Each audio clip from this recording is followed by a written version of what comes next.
আজকে দুপুরে করব দেখো সোয়াবিন আলু দিয়ে একটা তরকারি করব, কেননা কিছুই নেই। আর আজকে ডিমও খেতে নেই, বৃহস্পতিবার, তাই ভালোর মধ্যে সোয়াবিনটাই আছে যেটা দিয়ে একটু ভাত খাওয়া যাবে। তো সেটা করব। আর একটা নতুন আইটেম করব, এটা আমি মনে মনে ভেবে নিয়েছি, জানি না কেমন হবে খেতে। আমি নিয়ে এসেছি কচুর পাতা, একদম কচি কচি দেখে কচুর পাতা নিয়ে এসেছি।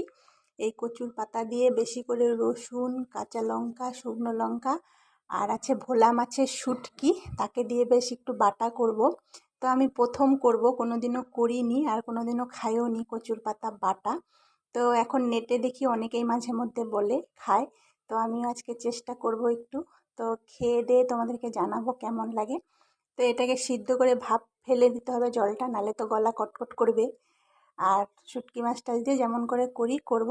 তো ইচ্ছা আছে দেখি, তো লাঞ্চের থালায় তোমরা দেখতে পাবে যদি করি বলতে করতেই হবে, কেন পাতা তুলে নিয়ে এসেছি। আর আজকে সেরকম কোনো আইটেমও নেই, তো সোয়াবিনের তরকারি আর একটা কিছু ভাজা, আর এই বাটাটা দিয়ে দুপুরের লাঞ্চটা করব। তো বাটাটা বেশ একটু ঝাল ঝাল করে করতে হবে, যেন ওটা দিয়েই সব ভাত খাওয়া হয়ে যায়। তো ভিডিওগুলো দেখো, আর দুপুরের ভিডিওটা আজকে সবাই দেখো, আশা করি ভালো লাগবে তোমাদের সকলের।